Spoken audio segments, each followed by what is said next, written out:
Deux hommes sur le point d'être inondés à mort. Ils étaient sur le point de mourir. La fille avait le cœur à chanter. Soudain, une scène miraculeuse s'est produite. Ses longs cheveux brillaient d'une lumière dorée éblouissante. On a montré aux deux hommes un moyen de s'échapper. Ils ont poussé les rochers à l'entrée de la grotte. Ils ont finalement échappé à la mort. À ce moment-là, Annie a remarqué que la main de Mike était blessée. Alors elle a enroulé ses longs cheveux autour de sa main. Et avec une belle chanson, la blessure de Mike était guérie. Il était étonné. Il n'avait jamais imaginé que les cheveux pouvaient être si utiles. Annie a révélé son secret à Mike et coupé une mèche de cheveux pour qu'ils puissent voir. Pendant qu'ils parlaient tous les deux, ils n'ont pas réalisé que la sorcière les observait depuis l'ombre. La nuit, la sorcière a trouvé Annie. Elle a donné à Anna couronne. Elle lui a dit de trouver une chance de tester Michael, en espérant qu'elle comprenne ses intentions. Le jour suivant, Michael a emmené Annie en ville. Le marché était très animé. Un groupe d'adorables petites filles a aidé Annie à mettre ses cheveux en tresse. Alors qu'Anne regardait le portrait de la famille du roi, elle a ressenti une étrange affinité. Le soir, le festival annuel des lanternes a commencé. Les lanternes étaient comme des étoiles dans le ciel, et la ville était éclairée d'une manière rêvée. Anne a enfin réalisé son souhait. Après tout ça, et la relation entre eux a grandi rapidement. Anne pensait que Michael n'était pas aussi mauvais que la sorcière l'avait dit. Alors elle lui a rendu la couronne. Ils ont même installé une lanterne ensemble. Quand ils étaient sur le point d'aller plus loin, Mike a vu son compagnon sur le rivage. Il a décidé de changer ses habitudes. Alors il s'est levé et a marché jusqu'au rivage, et jeta la couronne à son compagnon. Il a dit qu'il voulait vivre une vie normale. Mais à sa grande surprise, son compagnon l'a assommé, et l'ont attaché au bateau, parce qu'il voulait aussi Annie. Annie a eu tellement peur qu'elle s'est enfuie. Mais ses longs cheveux ont été tirés par une branche. Soudain, il y a eu un cri de sorcière derrière elle. La sorcière a renversé les deux hommes. La naïve Annie pensait que la sorcière l'avait sauvée. Mais elle ne savait pas que c'était le plan de la sorcière. Elle a fait ça pour faire croire à Annie que Mike l'avait abandonnée. Et donc Annie a suivi la sorcière jusqu'à la tour. Annie était dévastée. Elle a sorti le mouchoir de Michael et a regardé le plafond. Anne a évoqué ses souvenirs d'enfance. Elle était donc la princesse. En colère, Annie a couru vers la sorcière et l'a interrogée. Seulement pour que la sorcière la mette en colère. Et elle était enchaînée à elle.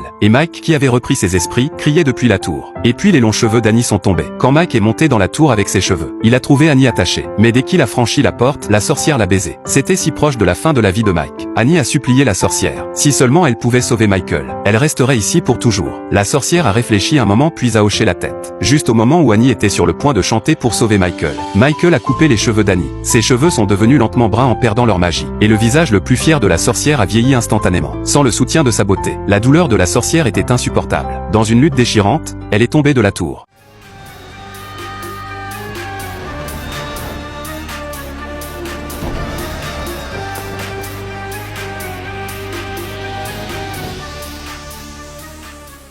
Anne a regardé Michael, mourant dans ses bras. Elle a versé des larmes de chagrin. Les larmes coulent sur le visage de Michael, se transforment instantanément en une fleur dorée. La seconde suivante, une lumière dorée est sortie de la blessure de Mike. Ce n'était pas les cheveux d'Annie qui étaient magiques. C'était dans son cœur. Une fleur de vie s'est lentement épanouie, alors que la lumière dorée disparaissait. Les blessures de Mike ont guéri. Les deux se sont embrassés. La tour, qui avait été froide, est devenue une belle légende. Anne est retournée au palais. La famille a finalement été réunie. Et naturellement, Michael est devenu un gendre. Ils vécurent heureux jusqu'à la fin des temps.